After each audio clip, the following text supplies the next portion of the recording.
আসসালামু আলাইকুম বন্ধুরা, সবাই কেমন আছেন? আলহামদুলিল্লাহ আমি ভালোই আছি। তো আপনাদের একটা বিষয় শেয়ার করি। আমি সিলেট আসছি শুটিং করার জন্য। গত একদিন হয়ে গেছে, তো আজকে লাস্ট দিন।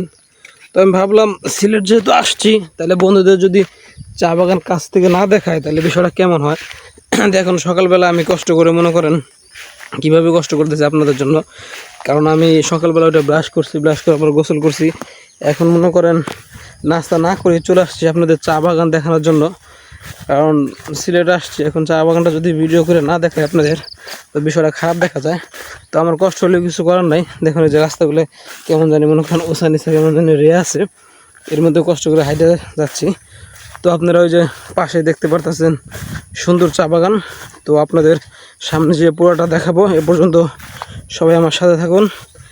আর একটা কথা বন্ধুরা, এখন আমি যেখানে শ্যুট করতে যাই আপনাদের নিত্য নতুন ভিডিও দিতে থাকবো। তো যারা যারা বন্ধু ভিডিওটি দেখতেছেন অবশ্যই একটু লাইক কমেন্ট করে সাপোর্ট দিবেন। কিন্তু সত্যি আমার কিন্তু অনেক কষ্ট হচ্ছে, বুঝছেন? কারণ এই মাঝখানে একটু ফাঁকা আছে, এগুলো আবার লাভ দিয়ে যাচ্ছি, কারণ নিচে আবার গর্ত এবং হালকা একটু পানি আছে।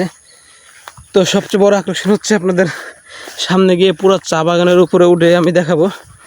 তো এইদিকে শ্রীমঙ্গলের দিকে পুরোটাই চা বাগান, কিন্তু আমি ঘুরতে সময় পাইনি, আপনাদের দেখানোর সময় পাইনি শুটিংয়ের কারণে।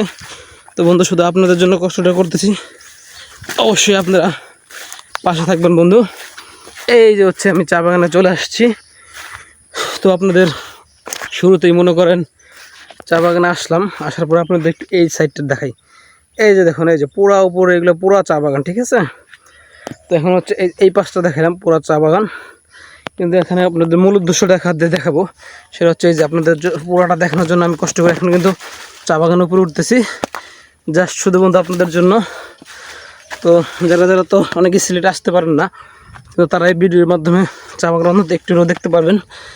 আর মানে কি আর বলবো, বলার কিছু নাই, জাস্ট একটু দেখেন উপরে কী অবস্থা। ও আচ্ছা, বিষয়টা বুঝতে পারছি। ওইটার পর তার একটা পাহাড়, এই দেখছেন, দেখতে পাচ্ছেন বন্ধুরা? ও এখানে শুধু চা আর চা, দেখছেন সব চা। এই যে একদম উপরে চলে যাব, উপরে চলে গিয়ে আপনাদের দেখাবো। তো আপনারা বন্ধুরা একটু পাশে থাকবেন, ঠিক আছে? আপনারা একটু লাইক কমেন্ট শেয়ার করলে ভালো লাগে।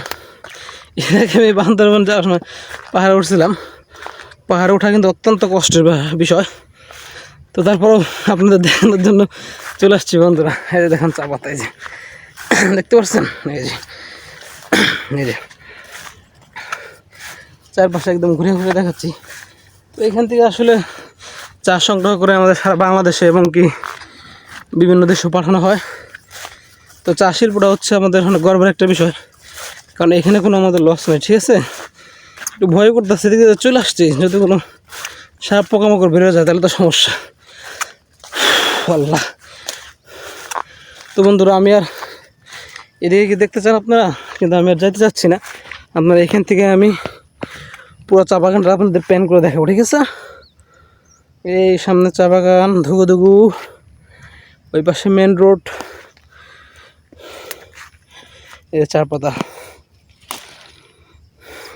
শুনছিলাম চা পাতা নিয়ে গেলে নাকি শুকিয়ে চা বানানো যায়, তো এখন আসলে নিয়ে সময় নেই আমাদের। তো আপনারা বন্ধু এই যে সাথে দেখুন, এই যে। তো অবশ্যই যাদের কাছে ভিডিওটা ভালো লাগবে তারা লাইক কমেন্ট শেয়ার করে দেবেন। আর যে চা বাগানটা ফাইনালি আমি দেখালাম আপনাদের। এদিকে আরও উপরে যাওয়া যাবে, কিন্তু আমি ওইখানে যাবো না।